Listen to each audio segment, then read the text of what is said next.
Hello, and welcome to I Am Not For Everyone, the podcast for those looking to release shame, heal from trauma, and feel really, really good being their fully expressed, authentic selves.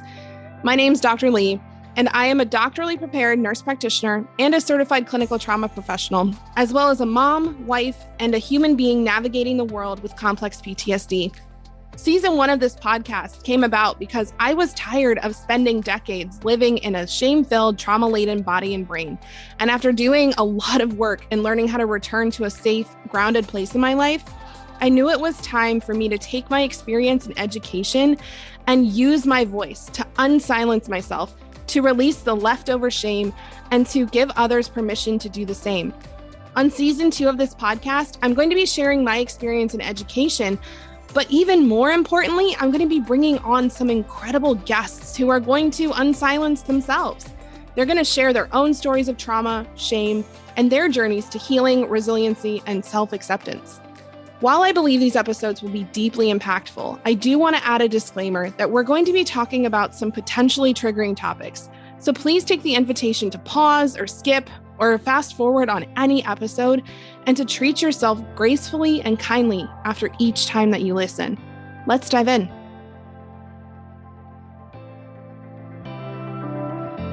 Hi, hello, how are you? Are you hydrated? Are you comfortable?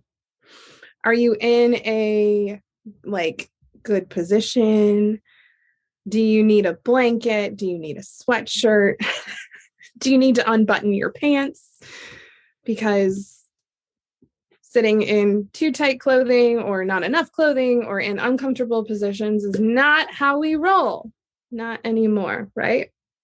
So just an invitation to make sure you're watered, you're fed, you're comfortable before we can begin. So today we're going to be talking about overwhelm. We're going to be talking about being stuck in the freeze trauma response.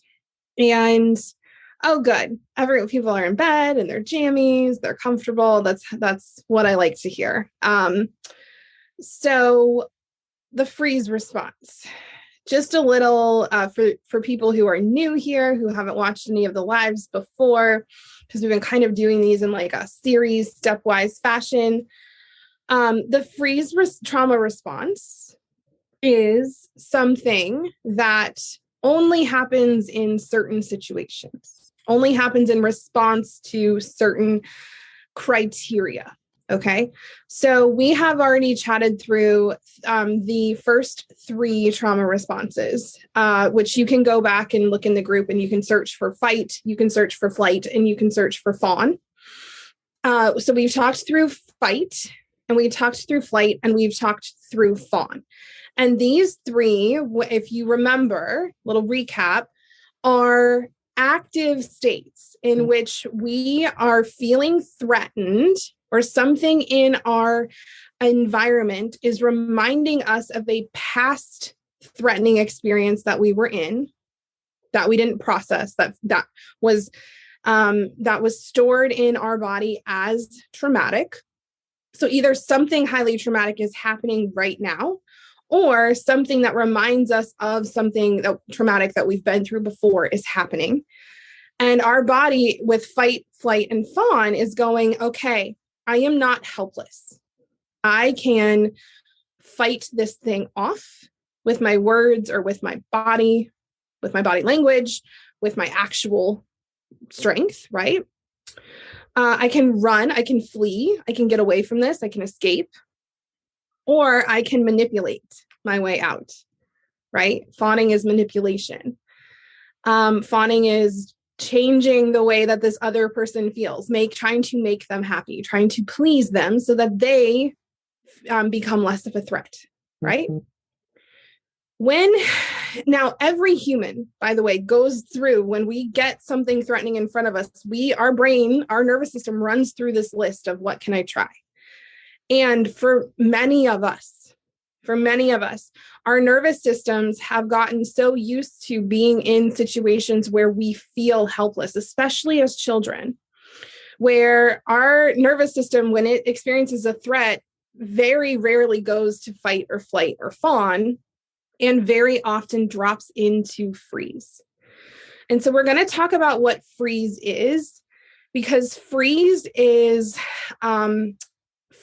where trauma starts to get stuck. Freeze is the state of freeze and the subsequent states of fade and faint. As we get into freeze and fade and faint, this is where trauma gets stored in the body. This is why situations that you go through that trigger a freeze response are re-traumatizing, because what we've gone through in the past has caused us to go into freeze, and now our default threat response is freeze. And the problem with freeze is that freeze is an incredibly helpful threat response if it is completed. And we'll talk about what that means. But most of us, when we go into freeze, do not complete our threat response. And so an incomplete threat response causes the storage of trauma in the body, causes the brain to understand the world in a different way. And so if you are somebody who gets stuck in freeze and who doesn't have a system for completing that threat response, you're going to have a lot of re-traumatization. And unfortunately, this has a snowball effect. So the more we go to freeze as a response, the more trauma gets stored, the more littler and tinier and more easily triggered things happen around us, to the point that sometimes something that is completely non-threatening feels threatening to our nervous system because it's been kindled. That fire has been stoked. So when we think of animals, right, who go through fight and flight and fawn, some animals do fawn, mammals fawn. When they go into freeze, freeze is essentially playing dead, right? Freeze isn't just playing dead too. It's interesting that we use that language for animals where we say they're playing dead, because these animals are actually not playing. They have no conscious choice over the fact that they are choosing, they're not choosing to freeze. They're not choosing to play dead. Their nervous system is basically overriding all of the other threat responses and saying, we're helpless. We are in a situation where we are helpless. And so since we are helpless, we are going to have a state in which our body freezes. Our body, our autonomic nervous system, goes into a completely different state than it would be in if it was in fight or flight or fawn. And so what happens in freeze is something called tonic immobility. And y'all have felt this. A lot of people think freeze is where your brain stops thinking, where you dissociate, where you go somewhere else. And while that happens later on, freeze doesn't require dissociation. And most people, when they experience freeze, what they are experiencing is that their mind is racing. Their mind is still very much working, but their body is stuck. And so this is what happens to animals when they freeze, when they play dead, is their body is totally still. Their body pumps out endorphins, feel-good chemicals, into pain-killing chemicals into the body in preparation for the fact that they might get killed and eaten, and they want that to be less painful. But their mind is still aware. Okay. So when animals play dead, when animals go into this freeze state, what you'll notice with animals is that if the predator that wanted to kill this thing is like, oh, this thing's already dead, or this thing just died in front of me, maybe it's sick, maybe it's poisoned, I don't think I I don't know that I want to try to eat this thing. It's more fun for me to kill it and then eat it. If it's already dead, I don't know, right? If that predator goes away, when the threat response is over, if that animal is not killed, what you will notice almost across the board is that that animal, as its body starts to wake up, will have a huge discharge of energy.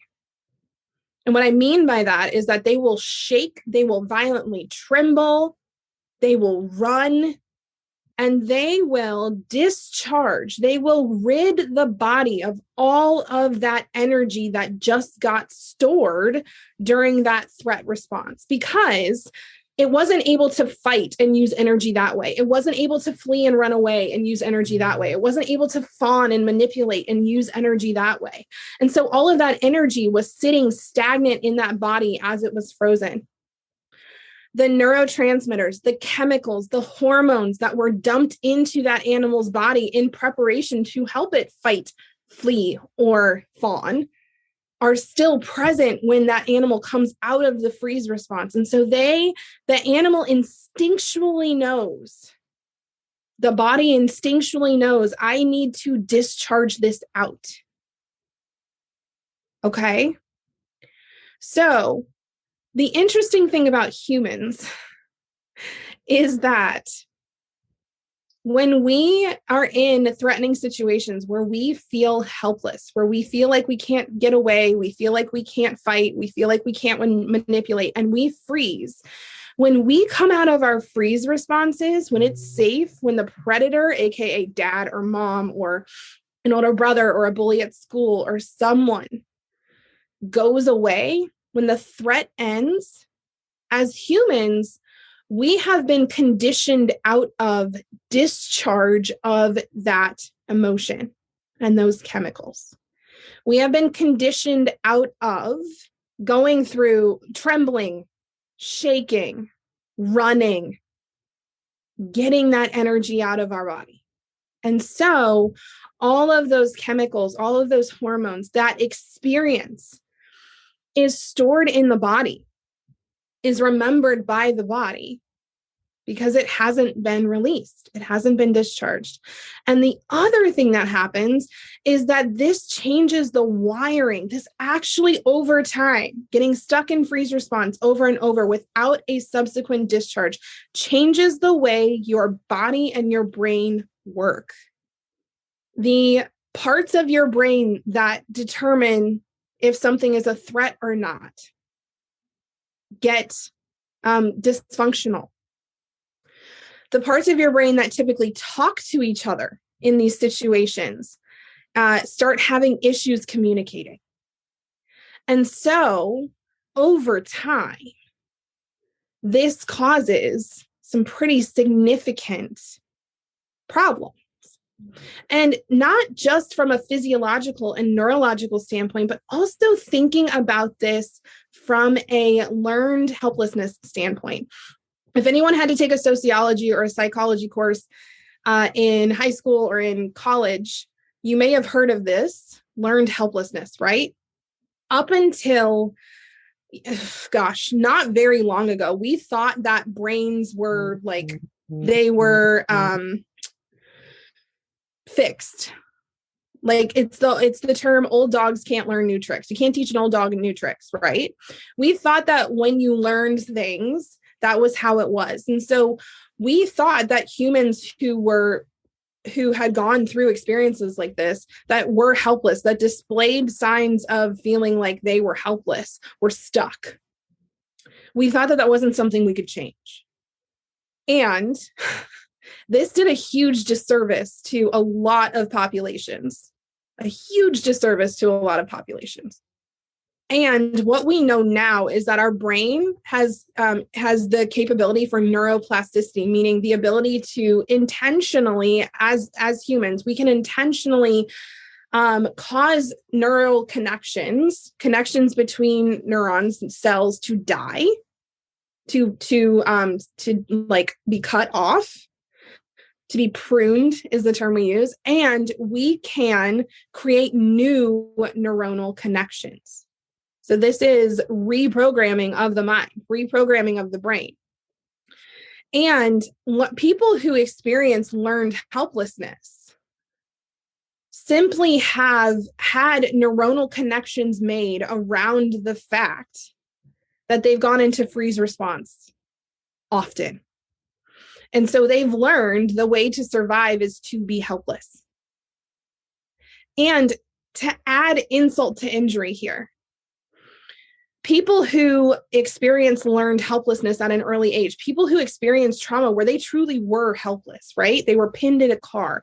They were held down by someone. They were a really small kid being experiencing trauma from a big adult, a caregiver, right? Those are all situations where we are helpless or where we can feel helpless. In the freeze state, like I just said a few minutes ago, our body pumps endorphins into our system. Our body pumps pain relieving chemicals into our system.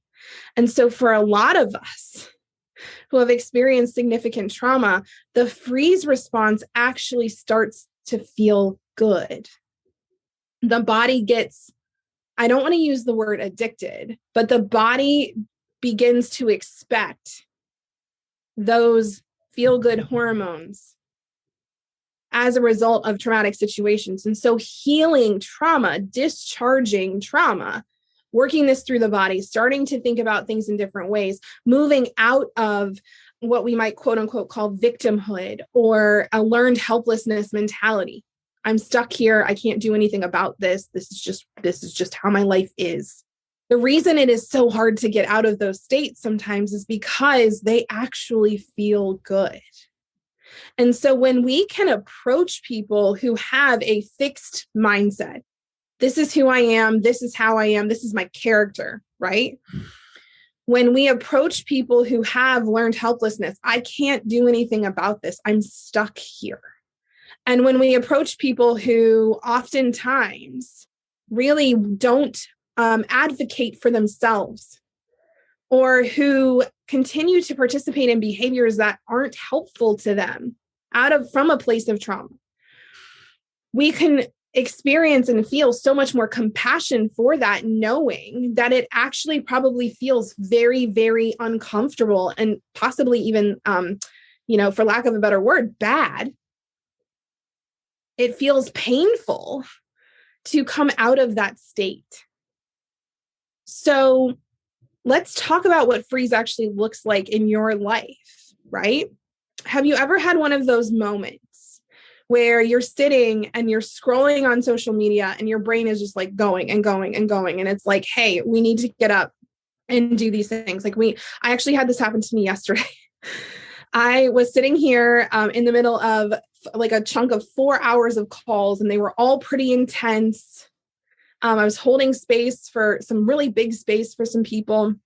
And I had like a 15-minute or 30-minute period, a break in those 4 hours. And I just sat here for like 15 minutes. And I did fade a little, which we'll talk about later on. I did fade a little. I did start dissociating a little bit because my brain was like, oh my gosh, we have to make the grocery list for Thanksgiving. And we're making all of these different foods because we're gluten-free now. And so like, we have to make recipes different. Okay. And then I have to actually go to the store when I normally order my groceries online because I don't know exactly what kind of things there are and what I need. And there's like 6 loads of laundry. And oh my gosh, I also have to write the email campaign for tomorrow. And I have to do this. And I have to do that. And I have to do this. Right. And all of a sudden my brain was like, there's too much. We can't handle this. And I went into immobility. Like I just sat here. I just sat here kind of like mindlessly doing things, but not really moving, right? Not really moving. And my brain was going a mile a minute. That, my friends, is freeze. Because the internal message, the past painful experiences I was associating with right here are feeling like there was just too much to do. And I was not good enough to handle all of the things. There was a little bit of perfectionism coming in of like, oh my gosh, what if I make these recipes for my family and they don't like them? I'm the one making the sides because my mother had surgery and can't bend and lift and twist. And like, what if I ruin them? And this wasn't all happening consciously, but the level of overwhelm I was feeling was so high that I was stuck. And Luckily, I recognized what was happening. After about 12 minutes. And I texted my husband and I was like, hey, can you tell me to get up and go get some water and go get some food? And to like that it is okay if after that I just sit here for 15 minutes until my next call is over. He was like, yeah, like get up, go get some water, right? And maybe you've been there. Maybe you have to go to the bathroom. Maybe you're really thirsty. Maybe you're really hungry and you're sitting there and it's not like you're in a flow state. You're not in a flow state where you're like, man, I'm like crushing it. And I'm doing all these things and this feels really good. And I'm like so excited. And I don't want to get up because I feel like I'm in the zone. This is an entirely different feeling. This is I can't move. And by the way, if anyone in here has experienced depression, if anyone in here has experienced significant depression or anxiety symptoms, the freeze response is innately tied to those disorders, to those diagnoses. People who have treatment refractory depression, when they are studied with this from this trauma lens, the level of learned helplessness is often very high. And the level of unprocessed trauma and the level of freeze response and dissociation is also very high. As somebody who had a diagnosis of depression and anxiety from the age of 9, someone who started having panic attacks at the age of 9, pretty early, that's 26 years. I will say that I had anxiety-induced depression. I experienced anxiety-induced depression where I was having a lot of what we now know to be complex PTSD symptoms that were causing intrusive thoughts and emotional flashbacks, and that we thought were panic attacks, but really weren't. And that I felt so helpless around that we were trying all these things and nothing was working, and we were trying different meds and we were doing this stuff. And I was having, these pretty significant symptoms like on a consistent basis. And like by the age of 14, felt so helpless around it that I ended up with a diagnosis of depression and started on, that was a 20-year journey from there on. And what I learned is that my depression was really tied to the fact that I felt helpless around these other symptoms I was having. And it was like, God, like, why would I want to get out of bed if this is how I'm going to feel all day? Right. So the freeze response came out from the overwhelm of experiencing those things. So I like to bring that in here. It's uncomfortable for me to talk about. It's a vulnerable thing for me to talk about, but I like to bring that in here as somebody who now does not identify with the diagnosis of depression and who has much, much better command and experiences around my anxiety and around emotional flashbacks and around my complex PTSD symptoms. Like, doing this work of recognizing I'm actually not helpless. There are things that I can do. There are treatments and experiences that work to help me in this. And I can catch myself in a freeze response and be really gentle with myself and find ways, gentle, grace-filled ways to help myself move out of that response. So noticing when you feel helpless, noticing when you feel like you don't have agency, noticing when you feel like you are out of control is really, really huge in noticing freeze. Because freeze, if left unchecked, leads to fade. And fading is where we start dissociating, right? It's where we start mentally checking out. It's where our bodies kind of shut down and our brain starts going to other places because it's so uncomfortable to stay in our bodies. If we can catch ourselves in these helpless moments, these moments of feeling helpless, of feeling out of control, of feeling like we don't have agency, and finding even one tiny thing that we can do, one thing we can be in control over, one thing we can feel like we have agency around, one thing that we can like take command of. This is huge. So right there, I know that my husband is a safe person. I know that he understands trauma.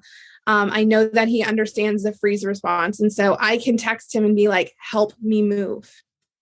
And even having him be like, get your butt out of the chair lovingly, right, is helpful. Sometimes he'll come upstairs and just be like, stand up. And I'm like, oh, fine, right? Like, I don't want to. My body doesn't want to. But having him be like, stand up, let's get some water. Let's go, let's move, let's do the thing, right? Very, very helpful. Sometimes for me, when I notice a client that is really stuck in freeze, when I notice a client who's stuck in freeze, one of the things that I'll do is I'll say, hey, can you like, if their eyes are off to the left, I'll say, can you just take your eyes and like shift them to the right for me if that feels safe? And they'll do that. And I'll be like, great. Can you take them back over to the left? Okay, now can you take them back over to the right and the left and the right? Awesome. Okay, now can we just like turn our head a little bit? Okay, cool. Great. Awesome. Is there any other movement that would feel good here? Do you need some water? Do we need to get some food? Do you need to stand up and stretch? Do you need to change chairs? Like, what do you need? Right? And as I start asking them, what do you want to do here? It pulls us out of the helplessness. It pulls us out of the helplessness because we're making choices about how we are moving our bodies. So learning how to very gently get yourself out of the freeze response is huge here. So somebody was mentioning, that they freeze in their business.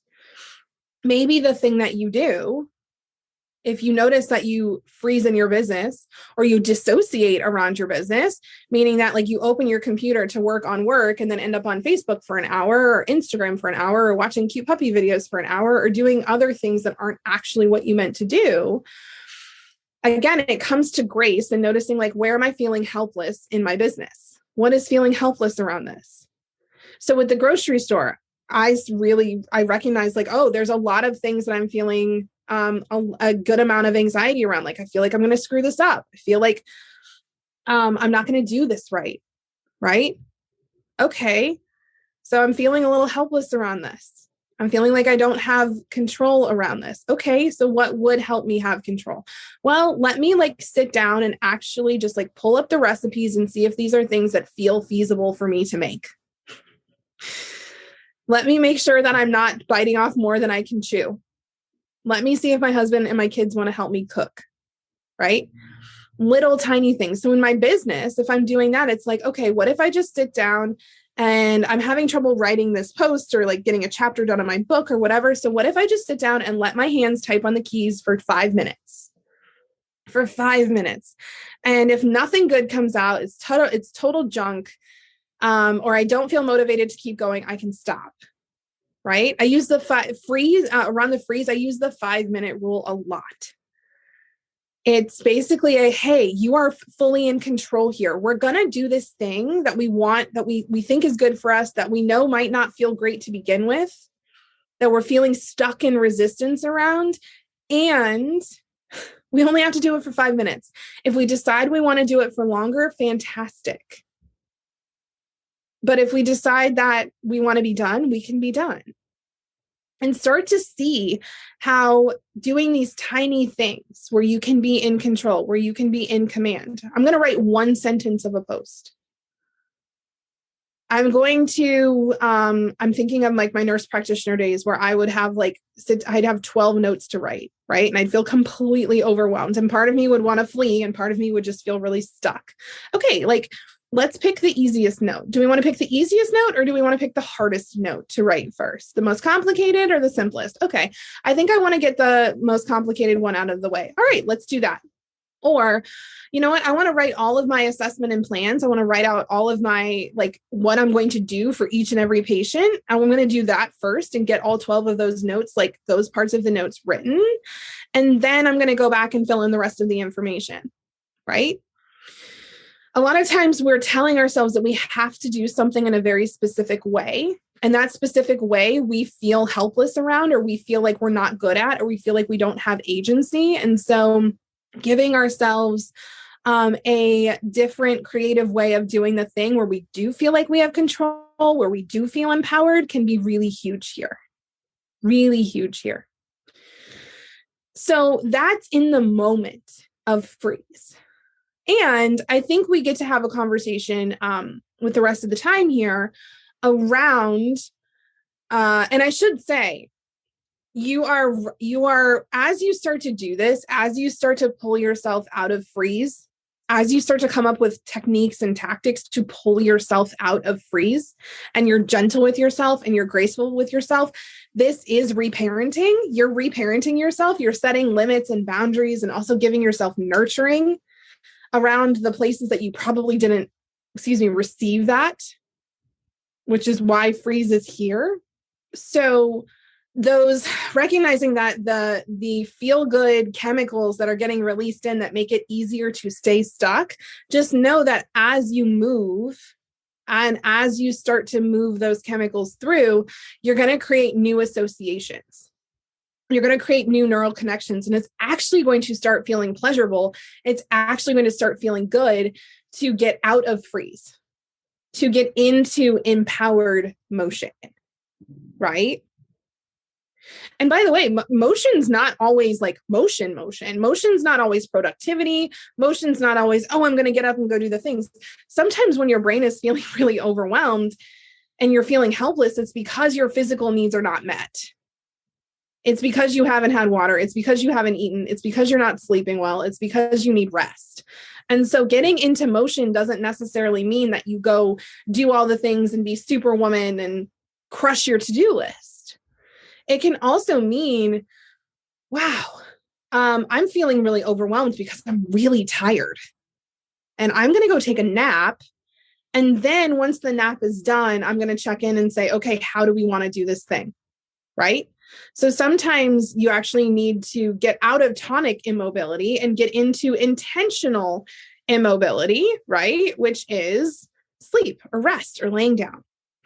So the other half of this, like I was saying, is really starting to practice, starting to get into a safe place where you can discharge the stored experiences, where you can reteach your body how to interact with the outside world and to stop seeing things as traumatic as they are, and or as traumatic when they aren't, and to be able to learn a new way. So if you see me when I get stuck in freeze, after I get stuck in freeze, after I notice myself in freeze, a lot of times you'll see me doing this. And for my podcasters, I'm like wildly wiggling my hands, shaking my hands, moving my arms, pulling it up into my shoulders, shaking my butt in the chair, wiggling my toes. You'll see me do this. And my family actually sometimes laughs when I get activated and I'm feeling kind of like a lot of extra energy. They'll watch me and they're like, oh, she's shaking again, right? But this is me mimicking physiologically a discharge process of the chemicals that have gotten dumped in when I've gotten triggered, right? So getting up and moving and dancing, or one of my favorite things is like, and I think I mentioned this in the 10-second protocol videos earlier this morning, is like rage music, right? Papa Roach just put out this new song called Kill the Noise, and I listened to it like 7 times this morning as I was driving, and I was like, obviously being safe about it, but was moving, right? Was singing loudly because it felt good. It was the way of discharging the energy and the pent up stuff that was in my system, because I hold a lot of space for a lot of people at a very, very deep level.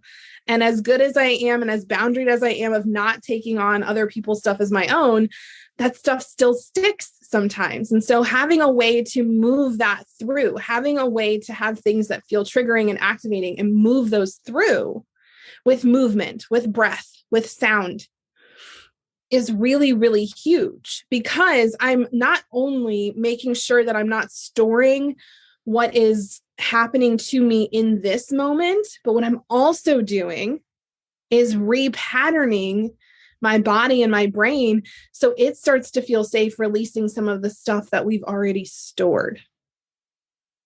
A lot of us have a lot of stuff stored. We have a lot of stuff stored. And that is why we keep getting re-triggered. If we didn't have that implicit memory in our body, our bodies wouldn't notice things that remind us of those implicit memories and get triggered, get activated, and dump the same hormones into our body and repeat the process. That wouldn't happen. And so if in the moment I can catch, oh, wow, I'm having a threat response. Wow, I'm slipping into freeze. Wow, I'm feeling kind of helpless here, feeling like I can't control the situation. Or I want to flee, but I can't. Right? I want to discharge this energy. Part of me wants to fight, and part of me wants to flee. And I know that those aren't the acceptable or the helpful responses to have here with this human in front of me who isn't actually a threat. So I need a way to move this through. So having an intentional practice that it's not just where we wait until we're in the moment to move things through, but also after things have happened, after we've had a week where we've supported a lot of people, after we've had a lot of overwhelm, after we've had a lot of stuff.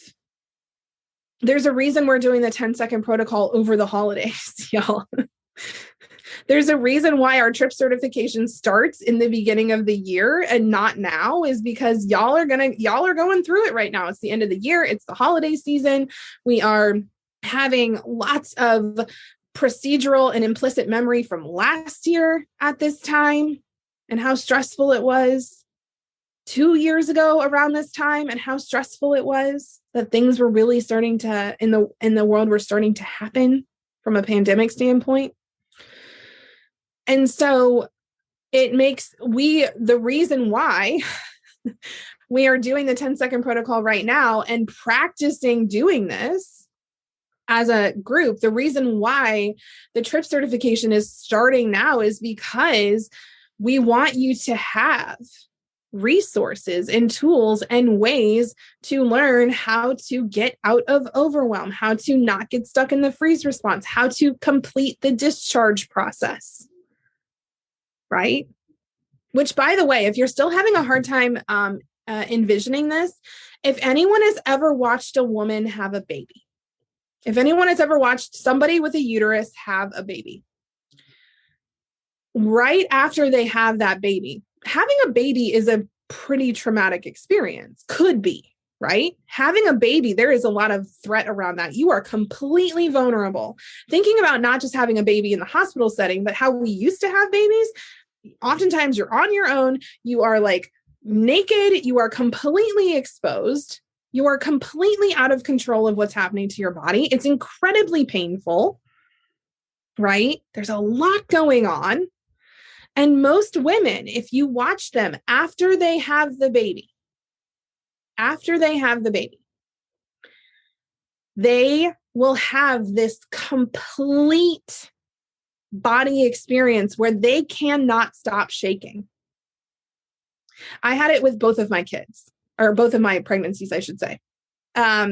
So I was saying that they had placed my daughter on my chest. And then they ended up taking her because I was shaking so violently, right? Like I was shaking so intensely and I was like, what is going on? And I remembered seeing that when I was in nursing school. I did a rotation on labor and delivery. And sure enough, every single woman had that response, unless she was under anesthesia. Every single woman had that response unless she was under anesthesia. And by the way, this is why birth, especially when it is under anesthesia, when we have emergency C-sections and women get put under for those, why that can feel so dissociative and traumatic is because a lot of times that woman's body doesn't have the chance to go through that experience. So thinking about that violent, that intense tremor, think if you were able to do that, if you were able to give yourself that movement and that breath and that sound, anytime something traumatic happened to you and you weren't able to get away, you weren't able to fight, you weren't able to manipulate, if your boss screams at you in a meeting and it doesn't feel safe for you to respond back, and you can go in the bathroom and shake it out and say the things you wanted to say to him or her, and out loud to the bathroom mirror or whatever you need to do in order to be able to discharge that emotion, I want to give you full permission for this. I want to normalize you discharging emotion after you feel it. And I want you to normalize doing this in a safe, healthy, mutually beneficial way, right? Because we've learned, as we've talked about fighting and fleeing and fawning, that this doesn't feel like, when we fight people back, it doesn't tend to go well. When we run away and avoid, it doesn't tend to go well. And when we fawn, it doesn't tend to go well in the long run, because we end up violating our own morals and our own values to try to make someone else happy, quote unquote, happy. And it breeds resentment, it breeds victimhood, and it can take us into learned helplessness. And when we allow ourselves to go into freeze, I shouldn't say when we allow ourselves to go into freeze, when we allow ourselves to stay stuck in freeze, it doesn't feel good and it doesn't help us. And all of these responses create re-traumatization because we're doing things that don't help us and don't feel good when we calm back down, when we become less emotionally activated, when those feelings of anxiety or anger or sadness or rage or whatever, or overwhelm dissipate. We're not typically happy. We don't typically feel good about how we showed up in those moments. And so normalizing getting the stuff out, moving this through, completing the discharge process in a safe, healthy way is huge. Huge. And I want you all to give yourselves permission to try this. I want you all to give yourselves permission to start seeing your body as this beautiful instrument, right? That works with your soul, that is so in your brain. It's so smart. It's so intuitive. It's so knowing. It's so good at sending you messages. It's so good at connecting with you and going like, hey, something's off here. And to start giving your body, allowing your body to do what it knew how to do before you unlearned it, which is to move and to breathe and to make noise and to complete the discharge process whenever something threatening happens. And like I said, this doesn't have to happen necessarily right in the moment, but as close to the moment as it can happen as possible, as safely as possible, and to start scheduling in times where you get to do this. So like I said, our TRIP certification starts January. I already have several one-on-one clients. I hold space for mastermind clients. I had a membership community up until recently. The amount of space that I hold for other humans is really high, really, really high. and very, very deep, right?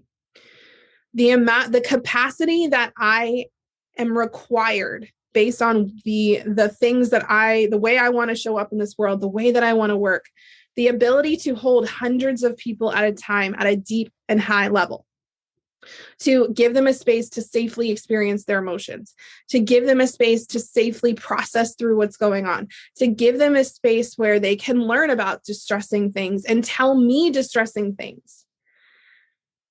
The amount of trauma that I hear about on a daily basis is very, very high comparatively. And one of the things that I do is I have people, I have places, I have systems of support in my world where I can go to others and say, hey, I need you to hold space for like 20 minutes while I rage or I cry or I punch pillows or I vent or I do whatever it is that I need to do in this safe container. I need to be able to show up and process through my own grief and the trauma that I've taken on from others and heard about, and the space that I'm holding. I need that space held for me as well. And so what I want you to hear is that if you are like, oh my gosh, I would really like to start doing this work and it feels a little bit unsafe, like I feel like I don't necessarily have the ability or the capacity to even do that. I know there's a lot of coaches in here that want to help their clients, that want to take them to these deeper levels. And part of you is holding back because it's like, gosh, I don't know if I can hold that capacity for other humans. I know there's nurses and other healthcare professionals in here who hold a lot for a lot of people and who also are starting to feel burned out by the requirement to hold a lot and the inability or the absence of support around holding those things. What I want you to hear is that if that is something that you desire, if you desire a container where you can learn about these things more, where you can process through your own stuff, where you can feel safe and supported, where you can bring this stuff to us and we're not going to be like, oh my goodness, like where we're going to be like, yeah, that's really hard. That's a lot. We're witnessing you in that. How can we support you? If that's what you desire, then I really want to invite you to think about joining the TRIPS certification. I really want to invite you to think about how that could feel. Because what we are doing with TRIPS is creating a trauma-informed, psychologically safe certification program that also gets to feel trauma-informed and psychologically safe for you. That gets to be a space where you learn all of this and you process through all of this and you start applying it to your life, but where you're deeply supported, where you have a literal support coach team that shows up for you, that is here for you, that holds space for you. We have somebody on staff who their job is to literally check in on every participant who signs up for the certification and to offer one-on-one calls if needed. We have somebody who is specifically here to help facilitate our group calls so that you feel safe and supported on those calls where you can come and bring your questions or share your experiences and get the support or the answers or the solutions that you need. So if that is something that is intriguing you more, if you want to keep diving into learning about trauma and learning about not just, at the level that I'm teaching it here, but at a deeper level, or hearing this again and again and having the ability to hear this again and again and actually able to ask questions and connect with other people who are going through this and have case study examples and have group support calls and have a community where you can say, hey, I went through this the other day. Has anyone else ever been through this? Do you think that this was this kind of trauma response? How would you have responded? I want you all to have the opportunity to do that. And so if you are interested, I'm going to drop the link to the TRIPS certification below. And so if you are like, oh, I don't know I actually want to process through my stuff. I don't really know how to incorporate movement and breath and sound in a way that feels good for me. I've never done this. It feels really weird. I am going to be facilitating this and literally taking you through one of my absolute favorite ways of doing this. An event where you can feel what it feels like to release your emotions in a safe space. So if you sign up by November 30th, you will have access to that. We're going to do that mid-December. If not, you can absolutely wait. Whatever makes the most sense for you logistically and financially. We start the first week of January and we have accessible payment plans. So just wanted to mention that to you if you haven't heard about the TRIP certification yet, to really invite you in to be able to experience this with us, because we would deeply enjoy having you. So if you have any questions at all, feel free to DM me, or you can drop them on the video here. If you made it through to the end and you're on the replay, #replay, so that I can come back and say hi. And I will be back in here tomorrow morning for the 10-second protocol, the day 4. We're going to be practicing again as a group. If you still want to feel into things a little more before you make a decision on trips, or if you're like, nope, I know I don't want trips, I'm going to stay here for the free stuff, it's all good. So I will see you tomorrow. I hope you have a fabulous rest of your day.